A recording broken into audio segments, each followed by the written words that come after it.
আমার ফোনে ভিপিএন ছাড়াই আমি ফেসবুক চালাচ্ছি। তো আজকের সময়টি হচ্ছে এখন 2:36 এবং 28 তারিখ। তো আজকে হচ্ছে মঙ্গলবার রাত। ফেসবুক এবং ইনস্টাগ্রাম কোনোটাই কিন্তু চলতেছে না। তো এই ফেসবুক এবং ইনস্টাগ্রাম চালানোর জন্য একটা প্রসেস আপনাদের সাথে আজকে আমি শেয়ার করবো, যেখানে আপনি নিরবিচ্ছিন্নভাবে ইনস্টাগ্রাম এবং ফেসবুক ইউজ করতে পারবেন। তবে সেই অ্যাপসটির নাম আমি প্রথমেই বলে দিই, এটা হচ্ছে ওপেরা মিনি ব্রাউজার। আপনি দৌড় দিয়েন না, এখানে একটু ছোট্ট প্রসেস আছে, এটা ফলো না করলে কিন্তু আপনি ফেসবুকে লগ ইন করতে পারবেন না। তো একটু অপেক্ষা করেন, আমি ছোট করেই করতেছি, খুব বেশি বাড়াবো না ভিডিওটা। খুব মনোযোগ দিয়ে দেখবেন ভিডিওটা, খুবই সিম্পল একটা প্রসেস, আমি ছোট করেই শেষ করে দিব। এটার জন্য কিন্তু আপনার একটা বিপিএনও লাগবে। তো বিপিএনটা হচ্ছে এই যে দেখতে পাচ্ছেন এখানে 1111, এই যে যে চারটা একের একটা যে বিপিএন আছে, এটা আপনি প্লে স্টোর থেকে ডাউনলোড করে নেবেন। ইভেন হচ্ছে আপনি ওপেরা মিনিটাও প্লে স্টোর থেকে ডাউনলোড করে নেবেন, ঠিক আছে? তো আমি ওপেরা মিনিতে চলে যাচ্ছি আমার ফোনে। ওপেরা মিনিতে গিয়ে আমি সরাসরি ফেসবুক সার্চ করতেছি। ওকে, এই যে ফেসবুক সার্চ করলাম। এখন আমি আমার জিমেইল অ্যাকাউন্টটা দিয়ে দিচ্ছি লগ ইন করার জন্য, আপনি আপনারটা দিয়ে দিবেন। তো এটা একটু হাইড রাখলাম আমি, ঠিক আছে? ওকে, তো এই যে আমার উপরে একটা নোটিফিকেশন আসছে দেখতে পাচ্ছেন। তো এই নোটিফিকেশনটা কিন্তু আমার অ্যালাউ করার জন্য ভিপিএন লাগবে, ঠিক আছে?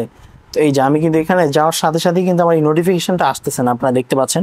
তো এটা চালু করার জন্য হচ্ছে আমাদের এই ভিপিএনটি লাগবে। তো সরাসরি আমি ভিপিএনে চলে গেলাম।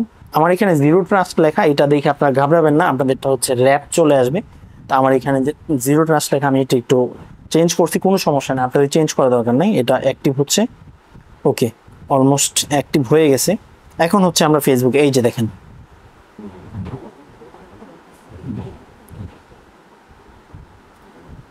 এই যে ইয়াস ইটস মি, এটাতে ক্লিক করে দিবেন, ফিনিশ দিয়ে দিবেন। তাহলে হচ্ছে আপনার ফেসবুকটা কিন্তু লগ ইন হয়ে যাবে। এখন হচ্ছে আপনি জিরো ট্রাস্টটা অফ করে দিবেন, মানে হচ্ছে আপনার ভিপিএনটা অফ করে দিবেন। দেন চলে যাবেন হচ্ছে ওপেরা মিনিতে। যাওয়ার সাথে সাথেই আপনার ফেসবুকটা কিন্তু লগ ইন হয়ে যাবে। এই যে দেখতে পাচ্ছেন আমি আমার ইনফরমেশনটা সেভ দিয়ে দিলাম। নর্মালি কিন্তু আমার ফেসবুকটা আগে যেরকম চলতো ওরকম স্পিডেই কিন্তু এখন চলবে, ঠিক আছে? এটা আপনার মোবাইল ইন্টারনেট এবং হচ্ছে ওয়াইফাই ইন্টারনেট দুইটা দিয়েই কাজ করবে, কোনো সমস্যা নেই। আরামসে আপনি দুইটা দিয়েই চালাইতে পারবেন, এখানে নিরবিচ্ছিন্নভাবে চলবে, ঠিক আছে? এটা অন্য একটা প্রোফাইল নিয়ে নেবেন, নিয়ে হচ্ছে ইনস্টাগ্রামে ক্লিক করবেন। আপনার ওইভাবেই আর কি ইনস্টাগ্রামটা আপনি লগ ইন করে নেবেন। আপনি ফেসবুক যখন লগ ইন করবেন তখন কিন্তু অটোমেটিক্যালি আপনি ইনস্টাগ্রামের পেজে যখন যাবেন, আপনার যতগুলা প্রোফাইল আপনার ফেসবুকের সাথে কানেক্ট করা আছে সবগুলাই দেখাবে।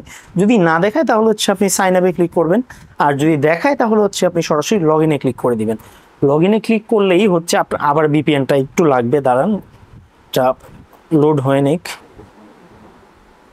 আচ্ছা, আমার এখানে সরাসরি লগ ইন হয়ে গেছে, কারণ হচ্ছে আমি একবার লগ ইন করছি, সেই জন্য। যদি আপনার লগ ইন না হয় তাহলে আপনার হচ্ছে এই যে একটা কোড আসবে, আপনার হোয়াটসঅ্যাপে আসতে পারে। যদি আপনি সিকিউরিটিটা আপনার হোয়াটসঅ্যাপের মধ্যে কোড পাঠানোর প্রক্রিয়াটা আপনি চালু করে রাখেন, মানে 2 স্টেপ সিকিউরিটিটা যদি আপনি চালু করে রাখেন, তাহলে হচ্ছে আপনার হোয়াটসঅ্যাপে একটি কোড আসবে, এই যে ইনস্টাগ্রামে এরকম একটা কোড আসবে, কোডটা কপি করে আপনি জাস্ট বসিয়ে দিলেই কিন্তু আপনার কাজটা হয়ে যাবে, ঠিক আছে? তো এটা আমি এত বিস্তারিত দেখাইলাম না। তো এই হচ্ছে আমাদের ভিডিও। তারপর যদি আপনি কোনো কিছু না বুঝেন আমাকে কমেন্ট বক্সে জানাবেন, আর ভিডিওটা বেশি বেশি শেয়ার করেন যাতে করে সবাই উপকৃত হতে পারে। দেখা হবে পরবর্তী ভিডিওতে, সেই পর্যন্ত সবাই সুস্থ থাকবেন। Till then, good bye and আসসালামু আলাইকুম।